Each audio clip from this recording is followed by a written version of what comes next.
You are not alone to be told constantly that sugar is the main cause of diabetes. And while sugar is definitely a big part of the problem, there may be another hidden factor that most people don't talk about: salt. I'm not saying salt alone causes diabetes, but it can quietly make things worse.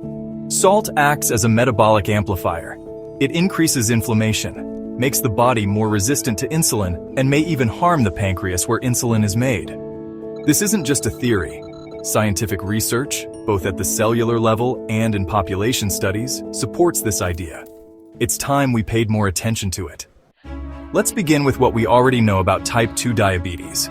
It's mainly caused by insulin resistance, where the body stops responding to insulin properly, beta cell dysfunction, where the pancreas can't make enough insulin, obesity, and chronic inflammation.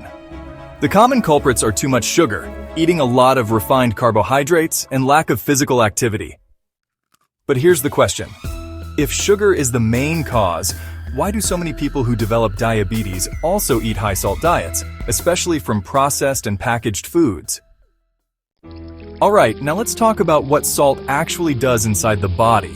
First, it can make the body more insulin resistant. Studies show that high salt intake makes it harder for muscles and fat cells to absorb glucose when insulin is present. Second, salt increases inflammation by triggering certain immune cells and inflammatory chemicals like IL-6 and TNF-alpha, both known to play a role in type 2 diabetes. Third, salt leads to oxidative stress, which can damage the beta cells in the pancreas that produce insulin. Fourth, it disrupts the gut microbiome. A high-salt diet reduces good bacteria like lactobacillus, which leads to even more inflammation. Finally, salt can also affect leptin, a hormone that controls hunger and fat storage. Too much salt may cause leptin resistance, which makes people overeat and gain fat, worsening insulin resistance. What does the research say? A large study from Japan in 2014 found that people with the highest salt intake had a 43% higher risk of developing type 2 diabetes, especially if they were overweight or inactive. The INTERMAP study, which looked at people from different ethnic backgrounds, also found that higher salt intake was linked to poorer insulin sensitivity. Animal studies back this up too. When animals were fed a high-salt diet, they developed insulin resistance even if they didn't become obese. All of this suggests that salt is not just a side issue, but a real contributor to the metabolic problems that lead to diabetes.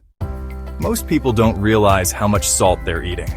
They may not be adding a lot of salt to their meals, but they're getting huge amounts of sodium from ultra-processed foods. Things like potato chips, instant noodles, frozen dinners, canned soup, and fast food. These products don't just have salt, they're also full of sugar, unhealthy fats, and chemical additives. Together, they create a metabolic storm that leads to obesity, inflammation, and eventually diabetes. Salt is a key ingredient in many of these foods, yet we almost never talk about it in diabetes prevention programs. In closing, here's the takeaway. Sugar may start the fire, but salt often fans the flames. If we want to get serious about preventing and managing type 2 diabetes, we need to consider all the risk factors, not just sugar and fat, but also the silent influence of salt. It's time to update how we think about metabolic health and to start including sodium in the conversation. Feedback to this video to share your experiences or to know more.